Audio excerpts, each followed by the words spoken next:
पिंपरी चिंचवडमध्ये अजित पवारांना धक्का बसण्याची शक्यता। अजित गव्हाणेसह 16 माजी नगरसेवक शरद पवारांच्या पक्षात प्रवेश करण्याच्या तयारीत।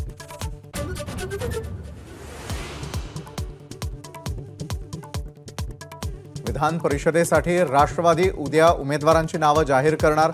विधान परिषदेसाठी 50 जण इच्छुक, मात्र प्रादेशिक समतोल जातीय समीकरण लक्षात घेऊन 2 नावे फायनल होणार।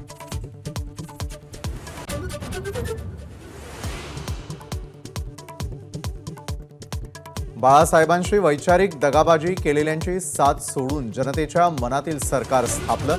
शिंदेंनी ठाकरेंना डिवचलं तर आजचा दिवस जागतिक खोके दिन। आदित्य ठाकरेंचा टोला।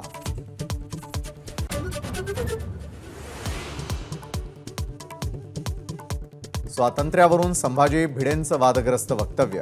आपल्याला मिळालेलं स्वातंत्र्य दळभद्री, हिंदवी स्वराज्य खरंच स्वातंत्र्य, भिडेंचं वक्तव्य।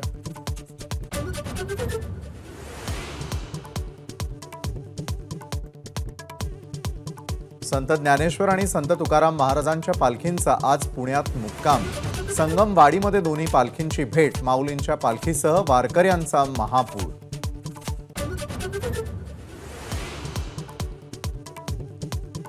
T20 विश्वचषक विजेत्या भारतीय संघाला बीसीसीआय कडून 125 कोटींचं बक्षीस।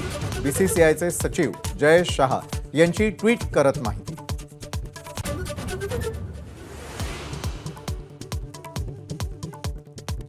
विराट कोहली, रोहित शर्मानंतर रवींद्र जाडेजाचाही आंतरराष्ट्रीय T20 क्रिकेटमधून निवृत्ती।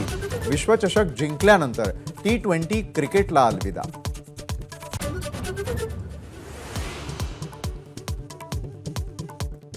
केदारनाथमध्ये गांधी सरोवर परिसरामध्ये हिमस्खलन। सुदैवानं कोणतीही जीवितहानी नाही।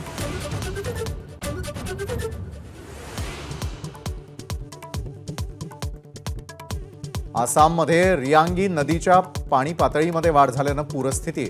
आतापर्यंत 42 जणांचा मृत्यू, जनजीवन विस्कळीत।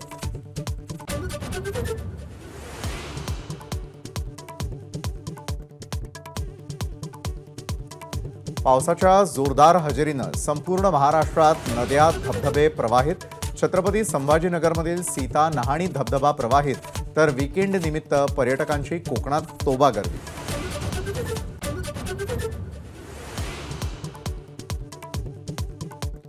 सुजाता सौनिक यांची महाराष्ट्राच्या मुख्य सचिवपदी नियुक्ती।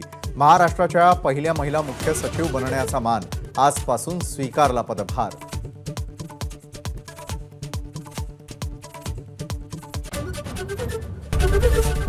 एबीपी माझा, उघडा डोळे बघा नीट।